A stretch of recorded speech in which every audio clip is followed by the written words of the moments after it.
Hello, யாரு? Sir, நான் doctor Rameshkumar பேசுறேன் சார். சொல்லுங்க சார். என்ன விஷயம்? எதுக்காக கால் பண்ணிருக்கீங்க? சார், நான் சேட்பட்ல இருக்கிற ஒரு பிரைவேட் ஹாஸ்பிட்டல்ல சீஃப் டாக்டரா வேலை பார்த்துட்டு இருக்கேன் சார். ஓ. சார், நான் ஒரு விஷயம் கேள்விப்பட்டேன். அதை பத்தி உங்ககிட்ட பேசலாம் தான் கால் பண்ணேன். சொல்லுங்க சார், என்ன விஷயம்? இல்ல, கயலுங்கிற ஒரு பொண்ணு உங்க ஹாஸ்பிட்டல்ல தான் நர்ஸா வேலை பார்க்கறான்னு எனக்கு தெரிய வந்துச்சு. அந்த பொண்ணு மேல நிறைய தப்பான அலிகேஷன்ஸ் இருக்கு. சோஷியல் நெட்வொர்க்ல அந்த பொண்ணை பத்தியும், அப்புறம் இன்னொன்னு அவரோட பேரு கூட டாக்டர் கௌதம், அவங்க 2 பேரை பத்தியும் தப்பான நியூஸ் ஸ்ப்ரெட் ஆயிட்டு இருக்கு. இந்த விஷயம் உங்களுக்கு தெரியுமா சார்? எனக்கு தெரியும் சார், சோஷியல் மீடியால பார்த்தேன். என்ன சார் நீங்க இவ்வளவு விஷயம் தெரிஞ்சுக்கிட்டுமே இன்னும் அந்த பொண்ணை ஹாஸ்பிட்டல்ல நர்ஸா வேலைக்கு வச்சிருக்கீங்க? சார், என்னடா உங்க ஹாஸ்பிட்டல் விஷயத்துல நான் தலையிடுறேன்னு தப்பா நினைச்சுக்காதீங்க. நம்ம எல்லாரும் ஒரே ஃபேமிலி மாதிரி. இன்னைக்கு சீஃப் டாக்டரா இருக்கிறேன்னா நாளைக்கு வேற ஒரு ஹாஸ்பிட்டல்ல உங்கள மாதிரி ஒரு டீனா நான் ப்ரமோட் ஆகிறதுக்கான வாய்ப்பு இருக்கு சார். அந்த அக்கறையில தான் உங்களோட ரெப்புடேஷனையும் உங்க ஹாஸ்பிட்டலோட ரெப்புடேஷனும் கெட்டு போக கூடாதுன்னு தான் நான் சொல்றேன்.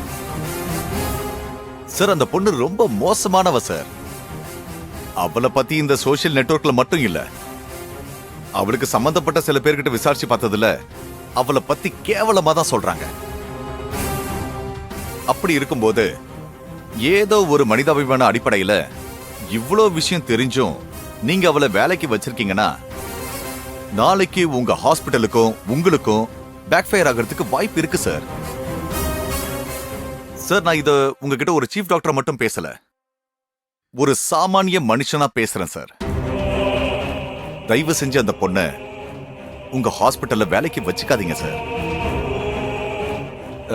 சார், நாளைக்கு இதை விட பெரிய பிரச்சனைய அந்த பொண்ணு சந்திக்க போறான்னு தெரிஞ்சுதான் உங்ககிட்ட சொல்றேன். அதனாலதான் சார் நான் உங்களுக்கு கால் பண்ணேன். சார், அவளை சுத்தி நடக்கிற பாதி விஷயங்கள் மட்டும்தான் இப்ப வெளியே வந்திருக்கு. இன்னும் வெளியே வராத நிறைய விஷயம் ரெடியா இருக்கு சார். அப்புறம் அதுவே அவளுடைய அடையாளமா மாறிடும். ஓ, அந்த கேஆர்டி ஹாஸ்பிட்டல்ல வேலை செஞ்சாலே அந்த நர்ஸா, அவ அங்கேயா வேலை பார்க்கறா அப்படின்னு உங்க ஹாஸ்பிட்டலே அவளுக்கு ஒரு அடையாளமா மாறிடும் சார்.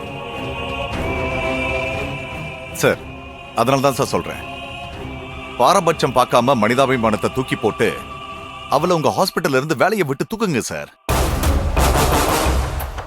சார், ஒரு இல்லீகல் கான்டாக்டுக்காக கட்டுன புருஷனைய கொண்டிருக்கா சார். அவளை போய் உயிரை காப்பாத்துற வேலையில வச்சிருக்கீங்களே சார், அது எப்படி சார் சரியா இருக்கும்? கொஞ்சமாவது யோசிச்சு பாருங்க சார். என்னடா உங்க விஷயத்துல ரொம்ப மூக்கு நுழைக்கிறேன்னு தயவு செஞ்சு என்ன தப்பா எடுத்துக்காதீங்க சார். நான் உங்க நல்லதுக்காக தான் சார் சொல்றேன். சரி, எப்படி ஹேண்டில் பண்ணணுமோ நான் பண்ணிக்கிறேன். அப்புறம் நீங்க சேத்பட்ல எந்த பிரைவேட் ஹாஸ்பிட்டல்ல வேலை செய்றீங்க? ஹலோ ஹலோ ஹலோ சார், கேக்குதா கேக்குதா சார்? கேக்குதா சார்? ஹலோ, எனக்கு கேக்குது சார், சொல்லுங்க சார். சார், கேக்குதா சார்? கேக்குதா சார்?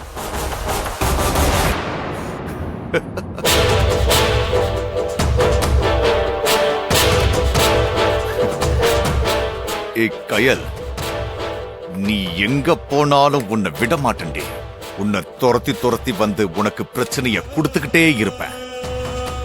நான் இப்ப போட்ட பிட்டுல அந்த டீன் உன்னை வேலையை விட்டு கண்டிப்பா தூக்குவான்.